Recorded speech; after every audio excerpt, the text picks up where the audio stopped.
Today I show you basically this is the first time when I saw those 20 watts Ikea Sjoss chargers, and this was in Ikea in Bucharest in Romania, and I was thinking that's interesting. And these chargers, the best part about these chargers is really the price. They are really cheap.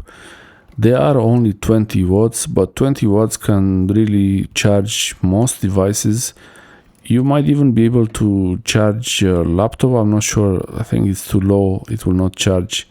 But any phone or tablet would charge at 20 watts without any issues.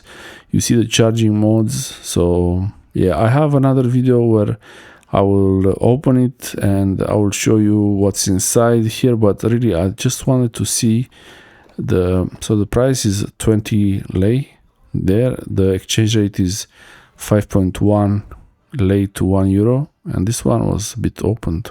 The IKEA Sjoss chargers, this series of chargers, they're really going well, and they have really good efficiency, the energy efficiency, and they work really well. I mean, I have three, the 45 watts charger, 3 of those. I bought 2 of these 20 watts, and I also bought one 65 watts from Ikea in Bucharest, and then another 65 watts in Cyprus, because I noticed they also brought them in Cyprus eventually. These are new chargers from Ikea, the new models of Sjoss chargers, and they also come with those kind of stickers.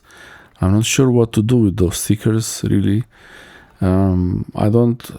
I guess if you have the same charger as someone else, then you will place a sticker like that, so you know which one is yours, which charger is yours. These are the price for these ones. It's a really good price, and yeah, they are basic, but you really don't need much, and these can be really useful for some small electronics projects, like even Arduino. You could have anything powering a device. Basically, this is a power supply, a USB-C power supply for a Raspberry Pi. If you have a Raspberry Pi or any kind of devices like that, a really cheap option without having to build anything, without building a power supply. Thanks for watching.